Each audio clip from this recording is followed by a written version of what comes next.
और आरएसएस प्रमुख मोहन भागवत का लोकसभा चुनाव को लेकर पहला बयान आया। उन्होंने प्रचार को लेकर सवाल उठाए। जिस प्रकार प्रचार के दौरान हमारे करने से समाज में मनमुटाव बढ़ेगा, दो गठ बटेंगे, आपस में शंका संशय उत्पन्न होगा, इसका भी ख्याल नहीं रखा गया और विनाकारण संघ जैसे संगठनों को भी उसमें खींचा गया। टेक्नोलॉजी का सहारा करके असत्य बातें परोसी गई, नितांत असत्य। क्या शास्त्र का, विज्ञान का, विद्या का ये उपयोग है? सज्जन विद्या का ये उपयोग नहीं करते। और मोहन भागवत ने कहा कि विपक्ष के विचारों की भी अहमियत है। चुनाव लड़ने में एक मर्यादा होनी चाहिए और लोकसभा चुनाव में उसका ख्याल नहीं रखा गया। दो पक्ष है, विरोधी पक्ष कहते हैं, मैं प्रतिपक्ष कहता हूं।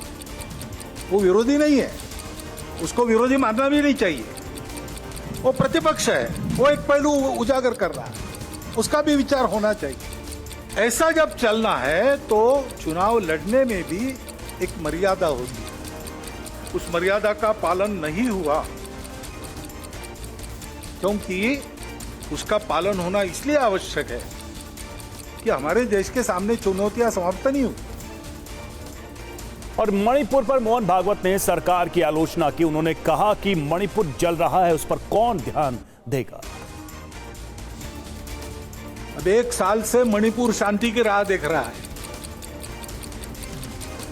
उसके पहले 10 साल शांत रहा।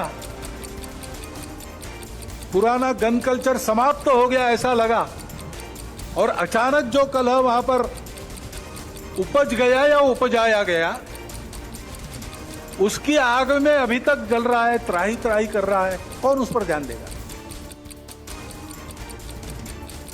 प्राथमिकता देके उसका विचार करना ये कर्तव्य है। उधर कांग्रेस ने मणिपुर पर मोहन भागवत के बयान को लेकर पीएम को राजधर्म की याद दिलाई। मोहन भागवत के मणिपुर को लेकर दिए बयान पर कांग्रेस पीएम मोदी पर हमलावर हो गई है। कांग्रेस के मीडिया प्रभारी जयराम रमेश ने एक्स पर लिखा, अगर 1/3 प्रधानमंत्री के विवेक को नहीं महसूस हुआ या मणिपुर के लोगों की बार बार की मांग को नहीं माना गया है तो शायद श्री भागवत पूर्व आरएसएस पदाधिकारी पर मणिपुर जाने के लिए दबाव बना सकते हैं। याद कीजिए 22 साल पहले श्री वाजपेयी ने श्री मोदी से क्या कहा था, अपना राजधर्म निभाइए। भागवत ने अपने बयान में मणिपुर के हालात पर चिंता जताई है।